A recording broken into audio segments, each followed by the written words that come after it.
Welcome to What's Polarizing America Today. Y'all, 1 year old baby is dead, and his mom is the reason why. And you can ruminate with that. I know you know the story I'm already talking about, so you can just sit there before you decide how you feel about it, because I'm going to walk you through exactly what happened and follow the sequence of events instead of the headlines and the angry rants. And all of a sudden, the internet and the black community cares about black lives, which shocker. I believe I just did an episode on how many are dying just in Chicago alone. That's not even across the whole country. I'm Brandon Lynette. This is Faith and Fire, God and Country. Really, today we're just going to talk about one big thing, and that's accountability.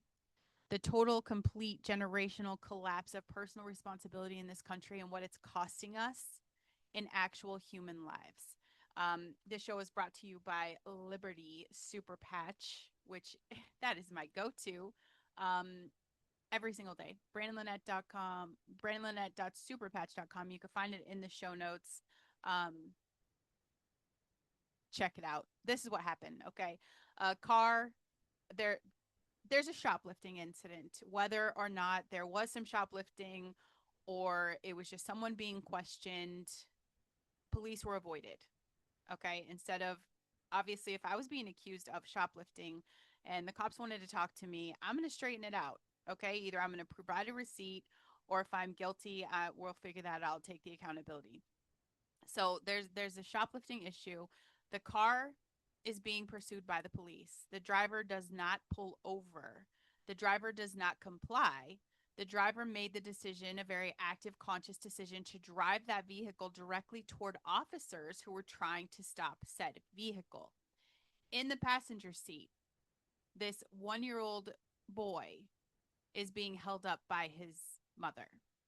Held him up in a moving vehicle driving toward armed police officers who had every reason to believe that their lives were in immediate danger from the vehicle bearing down on them. This baby is Kohen Wiley. He was shot and killed. His family's attorney is calling him the youngest victim in American history to be fatally shot by police, and his face and his name and his life are now a part of the national conversation. The internet is going crazy with this. And yes, I guess I'm here to keep y'all mad, maybe. And I'm okay with that because someone has to say the truth. The police did not create that situation. The driver, the baby's mom, they created that situation. Every choice that put that baby in danger belonged to the adults in the car. Don't commit the crime that gets police chasing you. Don't flee from law enforcement, especially if you're innocent. Don't drive a car at the officers trying to stop you. I don't get why this is so hard for people to understand. For the love of God, do not hold your infant son up as a shield, a distraction, or whatever this mother believes she's doing in that moment, because holding a baby up in front of a windshield during a high-speed confrontation with armed officers, you're not protecting your child. You're putting that child directly in the line of fire. I don't want you guys to think like I just don't have compassion. I have enormous compassion for a baby who never got a single day of choosing anything in his tiny short life. I have no compassion left over for the adults who made every single choice that led to him being in that car, in that moment, in that position. This is the entire crisis of this country in one tragedy. Nobody takes responsibility for their own actions anymore. The driver, not responsible. The system is responsible. The mother isn't responsible. The police are responsible. Nobody who actually held the wheel or held the baby gets blamed for what they did. Only the people who were trying to stop a fleeing felon get blamed for the outcome of that felon's choices. I should say alleged. Alleged. The point is, you're a felon now because you're fleeing the cops. I'm just tired of this. Everybody's exhausted. The American people are tired of this. Make the choice not to flee from police. Make the choice not to put your baby in danger. That's it. It's so completely simple. I don't understand what's being miscommunicated here. It is so simple, and we've made it complicated because admitting it's simple means admitting fault, and nobody especially in this culture lately. Nobody wants to admit fault anymore. And while we're talking about chaos that didn't have to happen, let me tell you what happened in North Carolina yesterday, because it happened.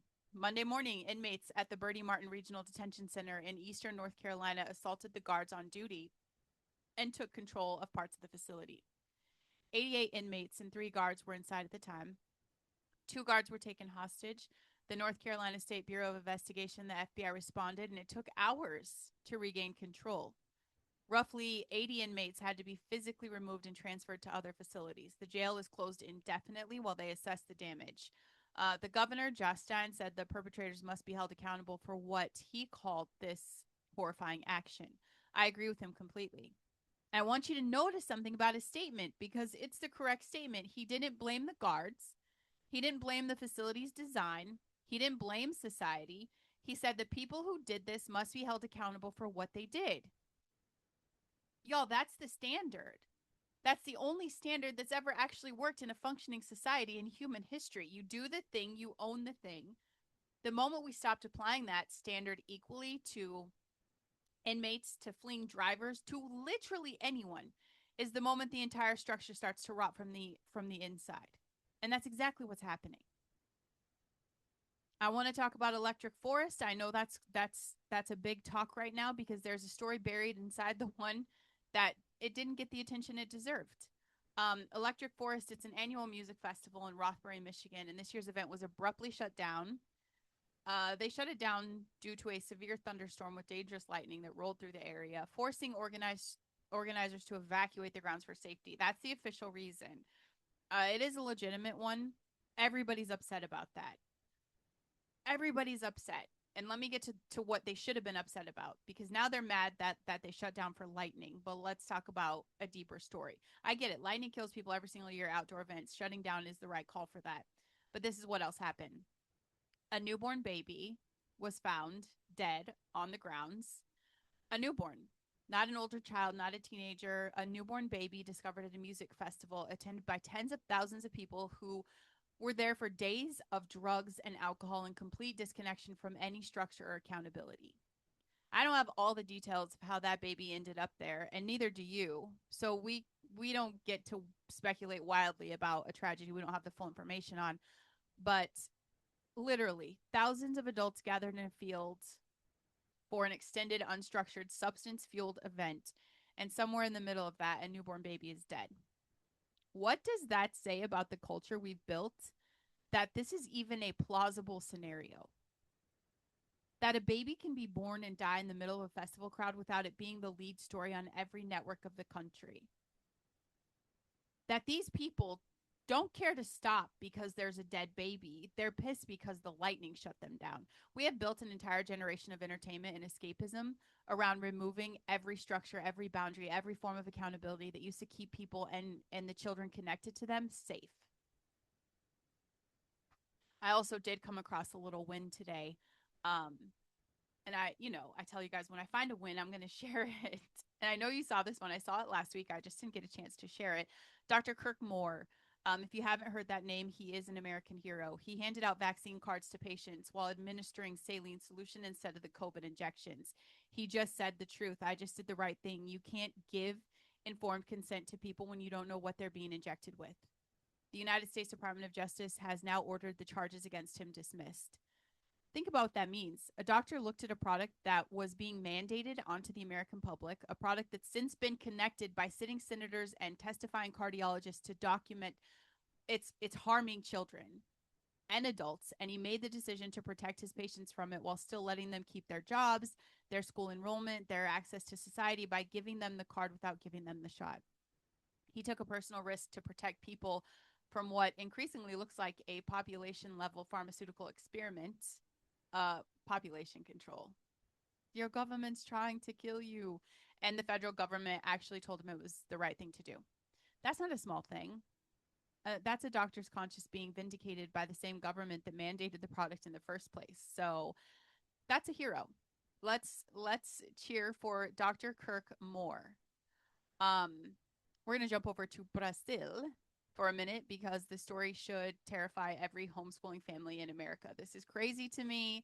I'm a homeschool mom, so of course it's going to hit a little close to home. A Brazilian judge sentenced two parents to 50 days in prison for homeschooling their kids. 50 days in a cell for teaching your own kids at your own kitchen table. Uh, you guys understand what that represents, right? This is not just a Brazil problem. It is a preview. Every single time a government decides that it, not the parents, has the ultimate authority over a child's education, body, beliefs, it's making a claim about who that child belongs to. And the answer those governments are increasingly giving is not you. And this is crazy. They already own everything else. I mean, we pay for our house, the government still owns it, right? They own everything. This is why I will never stop talking about parental rights on the show. The same impulse that puts parents in prison for homeschooling in Brazil is the same impulse, just slower and more polite, that pushes the gender ideology onto kindergarten classrooms in Denver and forces children to perform same sex kissing assignments. It's all the same impulse. The state believes it owns your child more than you do. So we have to resist it everywhere we see it because it starts small and it doesn't stay small.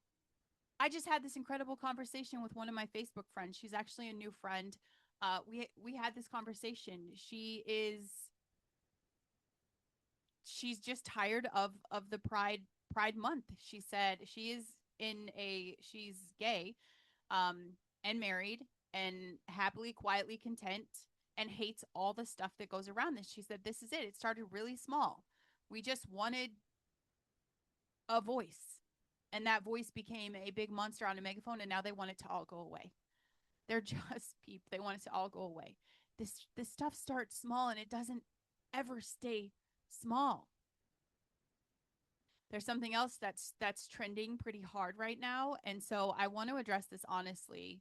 Um, a lot of people are really jumping on the bandwagon about Charlie Kirk dying from a microphone explosion. I can't tell you that's a confirmed fact because it's not, but there's a lot of chatter. And I told you a long time ago that I will never present a theory as confirmed truth. But what I will say is the official story of how Charlie Kirk was murdered has never fully satisfied anybody. Not one single person of us who ever watched that footage or studied the angles and asked reasonable questions, none of that's been fully answered. And when that kind of doubt persists this long after this much scrutiny, it usually means something isn't being told straight. And we know that. I'm not telling you what to believe. I'm telling you it's reasonable to keep asking the questions. A young husband and a father is dead. His family deserves the actual truth. And trust the official statement. It has not earned the credibility it would need for people to simply stop asking the questions. I don't buy any of this. All of the things that are going on about this case, but it is wild to me. So I'm asking the questions about why is all the chatter about the microphone explosion trending so hard right now? But there is still someone on trial for shooting him with a gun. It's all very confusing. So I say we have to keep asking the questions and not let this case die with Charlie Kirk. Um, it's still a very sentimental feeling to see his videos going around and just to think that we lost someone so incredible for the common sense movement for the accountability conversations. Definitely missed. Um, I have a few more stories to mention, and they're exactly what happens when culture loses its conscience entirely, and I think that's happening. We've got an Indiana mother of 7. She's accused of offering her 7-month-old daughter for sex in exchange for $400. She denied it. The proof was found anyway. Then we've got a grandmother who poisoned her daughter and 4 grandchildren. All of them are gone. And this happened in the midst of a custody battle. Listen, I don't have to elaborate on either of these stories, but I want you to notice the theme that connects the stories in the show. A driver doesn't stop. A mother held a baby boy up instead of down. Inmates attack the people guarding them. Newborn dies in a crowd that wasn't watching. A mother who would sell her own child. A grandmother who poisoned her family. Like every single one of these is a story about someone who had a basic sacred responsibility to protect a child, to follow the law, to behave with basic human decency, and they chose something else instead. They chose something else instead. It's heartbreaking. A little other lighthearted conversation, if you guys want to put your tinfoil hat on for a second. I brought up Palm Beach Pete the other day. Peter Simel is a retired Palm Beach real estate executive. He went viral after a video surfaced of him driving on I-95 while someone in a car shouted, "Epstein's alive," at him. He admitted on camera that he attended parties where Epstein was present. He went on Jimmy Kimmel to deny that he's Epstein. He also agreed to take a polygraph test. And when asked directly about any connection to Epstein, the examiner said the machine indicated deception every single time. So he failed the lie detector test on camera when he was trying to clear his name. And this is why I want you to lean in with me here. There are reports that Florida election officials confiscated his DNA test results and advised him to withdraw his mayoral candidacy. So I'm going to be straight with you. That specific claim is circulating from sources I could not fully verify.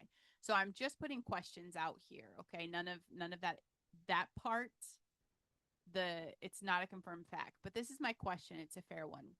If that DNA test cleared him completely, why would anyone need to confiscate it? And it did disappear. The results have not been shared. So that's very suspicious. But why would anyone need to advise him to drop out? And an innocent man waves the results in the air and holds a press conference. A guilty man's lawyers find a reason to make the paperwork disappear, right? That's what's so weird to me. And my husband is telling me this morning because he's like, "What are you talking about?" So I kind of fill him in, and he's like, "Have you heard how that guy talks?" And I haven't listened to him, but he said he sounds ridiculous. And there's a lot of reasons that they don't look alike, but I also see the resemblance in how they do. So my thing is, okay, my full tinfoil hat for you today, and I'm telling you up front, what if they do this stuff right in front of our faces because they think we're too distracted, too divided, too exhausted to ever connect the dots? They think we're stupid. We've been useful idiots to them for a long time. So this could be some other distraction ruse, or it could also be maybe he is Epstein and they're making fun of us. They're mocking us because they get away with it. What if the entire Palm Beach Pete saga, the viral video, the Kimmel appearance, the failed polygraph, the conveniently vanished DNA results, which I would like to know if anybody has information on where the results went or who confiscated them, I would like to know. But all of this is happening in plain sight precisely because they're calculated and that nothing will happen to them. Even if it's true, no matter how obvious it gets, nothing's going to happen to these people. The elites, these people, they're not hiding in the shadows anymore. They're laughing at us out loud because for decades now, being caught hasn't meant consequences for people at that level. Just hasn't. And I'll go a step further into the rabbit hole because you know I will. If powerful people have access to the kind of medical technology, money, influence that lets them disappear and reappear, is it that much of a stretch to wonder if doubles, lookalikes, or even something more advanced has been used to muddy the waters around exactly what happened to Epstein and who's still walking around? I don't know. I'm not telling you I know. I'm telling you that when the DNA test disappears right when it could answer the question for good, my instinct says somebody is protecting something, or again, we're being useful idiots and being played. While that conspiracy is breathing, the real documented Epstein story is accelerating fast. Leon Black, the billionaire former Apollo Global Management CEO, was hit with subpoenas at a House Oversight Committee hearing after refusing to answer questions about non disclosure agreements that he allegedly signed with women connected to Epstein's circle. On record in front of Congress, he said, "I've never abused a woman. I've never been with an underage woman. I've never engaged in sex trafficking," and then refused to discuss the actual NDAs. So they subpoenaed him right then, immediately. The same week, a federal judge ordered the Department of Justice to produce and unredact the Epstein files that have been sought for years. That order is active right now. And in the middle of all of that, that Pete Buttigieg, I don't know how to say his name, Pete B, was swatted at his home in Traverse City, Michigan. An anonymous caller falsely, I don't know, I'll tread lightly here, told Child Protective Services that he posed a danger to his 4-year-old twins. Police and a CPS worker showed up, removed the children from the home, put them through forensic interviews, and kept him separated from his own kids for 24 hours before determining the entire report was false. He called it among the darkest hours of his life. I want to say something. I am never going to be okay with two men raising a baby. I'm not doing that. I'm not okay with that. I've seen the horrific side of that. Two men, no. No bueno. Not whatsoever. I don't think they should get to adopt. I don't think they should get to buy babies on the black market. I don't think they should get to pay for surrogacy. Absolutely not a fan here.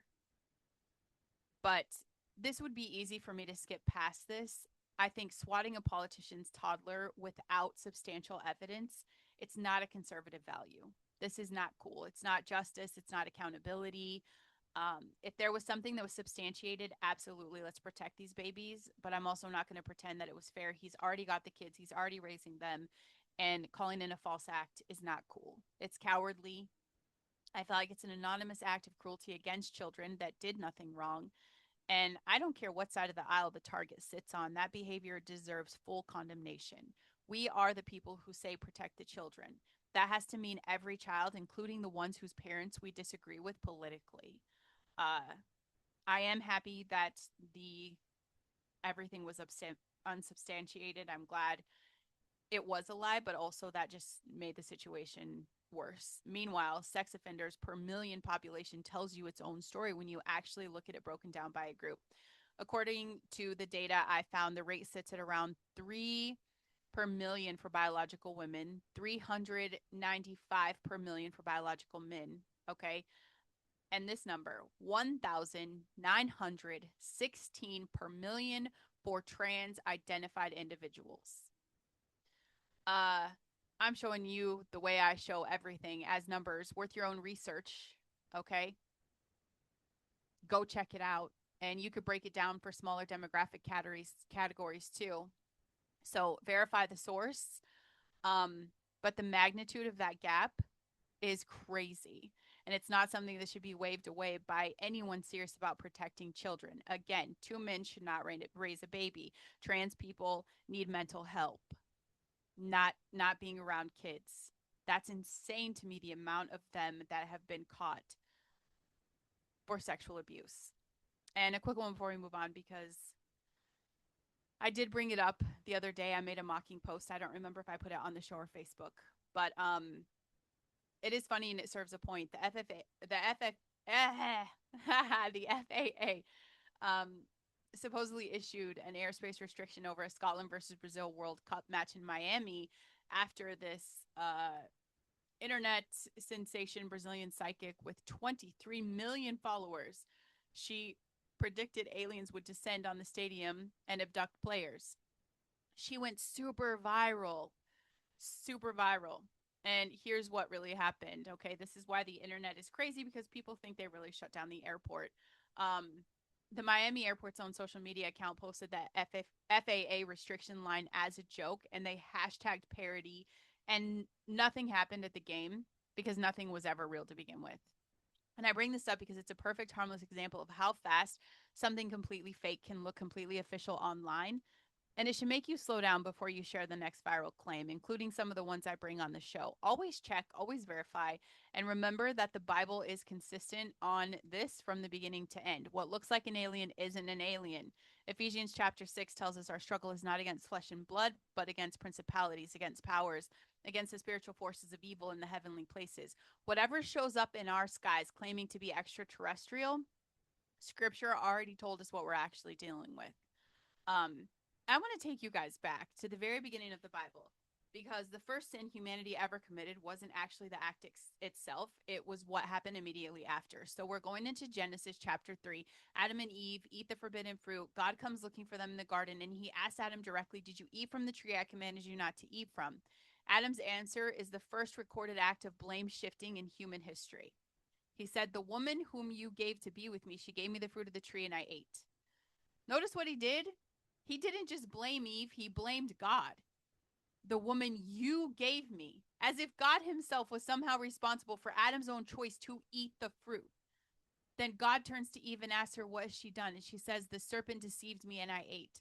Nobody in that garden, in the very first moments after the very first sin, said the words, "I did this, this is my fault." Adam blamed Eve and God. Eve blamed the serpent, and everybody has a reason that actually wasn't them. And that pattern, that exact pattern, has been the operating system of human sin ever since. It's not new. It's not a modern phenomenon created by social media or weak parenting or any single case you want to point to. It's the oldest pattern in human history, going all the way back to the garden. We do the wrong thing, and then we reach for the nearest person or circumstance to absorb the blame instead of carrying it ourselves. This is what I want you to notice. God didn't accept either excuse. He didn't say, "Oh, That makes sense. Never mind then. There were still consequences. Real ones, permanent ones. Adam and Eve were removed from the garden. The ground was cursed. Pain entered childbirth. None of the blame shifted. None of it changed a single outcome. That's the lesson for every single story I told you today. The driver who blamed the system, the mother who will tell herself she was protecting her son, the inmates who will say the facility failed them. None of the blame shifting changes the outcome. Kohen Wiley's still gone. The newborn electric forest is still gone. The consequences land regardless of who we point at on the way down.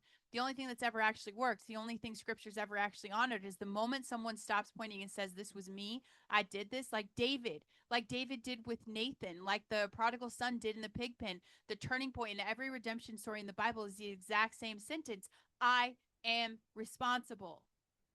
If you are listening to this and you know there's something in your own life that you've been blaming on everyone except yourself, I want you to hear me. The blame shifting doesn't actually relieve the weight. It just keeps you standing outside the garden instead of getting to walk back in.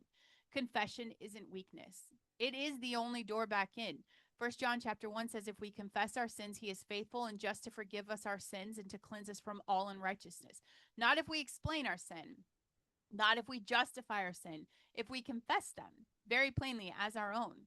And that's the invitation to you today. Whatever you've been carrying, whoever you've been blaming, including yourself in a way that's just despair, bring it to him directly. He already knows. He's just waiting for you to stop pointing at the bushes and step out into the open.